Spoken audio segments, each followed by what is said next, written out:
Berbicara tentang rencana Allah bagi manusia adalah sangat baik dan luar biasa. Rencana Allah bagi manusia, semua manusia itu diselamatkan, betul? Rencana Allah bagi manusia setelah manusia itu mau terima Yesus sebagai Tuhan dan Juru Selamat, dia dikehendaki yang sudah terima ini berubah seperti Tuhan Yesus. Rencana Allah bagi semua manusia, Tuhan yang telah memberikan kemenangan, maka kita hidup yang diwarnai dengan berbagai persoalan, problem, permasalahan di dalam kehidupan ini. Tuhan menghendaki menghadapi masalah, pergumulan, ya, kita tidak boleh kalah. Itu adalah rencana Allah bagi manusia. Jadi itu sebabnya terhadap rencana Allah kita harus mengerti. Dan kalau kita itu tidak mengerti, tidak memahami, kita akan merusak, kita akan menggagalkan rencana Allah yang dahsyat dan luar biasa. Jadi itu sebabnya ditulis di dalam kitab Ibrani 4 ayat yang pertama, dikatakan perikop tentang ayat ini dikatakan hari perhentian yang disediakan Allah. Dikatakan begini, Ibrani 4 ayat pertama. Sebab itu baiklah kita waspada, supaya jangan ada seorang di antara kamu dianggap ketinggalan. Sekalipun janji akan masuk ke dalam perhentiannya masih berlaku. Jadi dari ayat ini memberikan pengertian yang menjadi penghalang rencana Allah ternyata tidak memenuhi target. Jadi dianggap ketinggalan itu bisa berarti tidak memenuhi target, tidak memenuhi sasaran. Jadi ibarat dulu pada waktu Bapak, Ibu, Saudara dan saya pernah duduk di bangku kelas, ya, janji tentang kenaikan kelas itu bagi semua murid.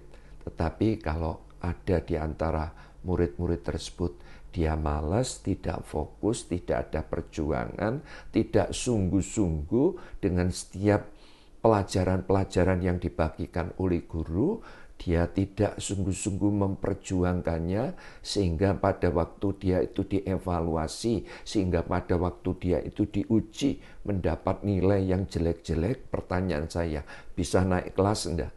Nah, enggak bisa. Nah, hari-hari ini juga sama. Ada banyak anak-anak Tuhan, ada banyak gereja-gereja, hamba-hamba Tuhan, ya mereka itu tidak memenuhi target. Nah, sehingga itu yang akan merusak atau menggagalkan rencana Allah. Jadi berbicara tentang target Tuhan yang telah ditentukan bagi setiap orang, itu memang beda-beda, ya beda-beda. Dan Tuhan tidak akan memberikan target itu di luar kekuatan atau kemampuan kita masing-masing. Yang artinya apa? Tuhan itu mempunyai ukuran, tetapi masing-masing adalah sesuai dan harus diperjuangkan. Ya, Allah memang mau supaya kita itu memenuhi target. Ya. Jadi gambaran kita itu ya diuji, kita harus mendapat nilai yang baik. Memang hidup ini ujian, saudara. Ya, dalam berbagai hal kita itu diuji dan Tuhan menghendaki kita itu mendapat nilai yang baik, harus memenuhi target. Dan kalau kita itu tidak memenuhi target, maka itu yang akan menjadi penghalang besar dari rencana Allah. Tidak memenuhi target oleh sebab apa? Tidak fokus terhadap apa yang Tuhan percayakan, ya. Tidak serius, tidak sungguh-sungguh, menjadi malas. Nah, hari-hari ini ada banyak anak-anak Tuhan, mereka malas, tidak ada perjuangan. Oleh karena apa? Oleh karena masalah, oleh karena beban berat, oleh karena apa?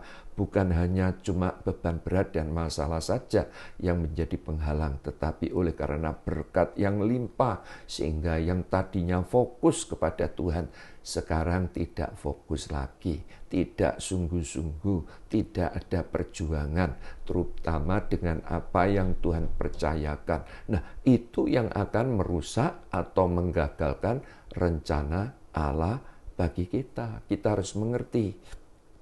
Bahkan melihat orang lain yang terus bergerak bersama Tuhan, dia berhasil bersama Tuhan. Kita yang melihat merasa iri, kita salah paham terhadap Tuhan. Nah, itu semua saya mau katakan salah. Yang artinya apa? Kita sebagai anak-anak Tuhan, kita tidak boleh letih, kita tidak boleh lemah, kita tidak boleh lesuh. Kita harus terus berjuang, kita harus terus bersemangat, kita harus fokus pada Tuhan dengan apa yang Tuhan percayakan. Ya, kita mulai perjuangkan dengan sungguh-sungguh. Saudara dipercayakan keluarga, saudara dipercayakan pekerjaan, saudara dipercayakan pelayanan, semuanya harus diperjuangkan dengan sungguh-sungguh. Imani bahwa rencana Allah itu adalah rencana yang sangat besar bagi saudara dan saya. Berbicara tentang janji Tuhan itu luar biasa. Janjinya apa, saudara? Kita disertai, pasti. Kita diberkati, dipulihkan, disembuhkan, apalagi kita akan dipakai oleh Tuhan, pasti. Nah, selama apa? Kita masih hidup, saya mau katakan, berbicara tentang janji-janjinya, bicara tentang rencana-rencananya, itu masih berlaku. Tetapi yang menjadi penghalang daripada semuanya, Alkitab berkata apa? Agar kita waspada, jangan sampai dianggap ketinggalan. Tuhan Yesus memberkati.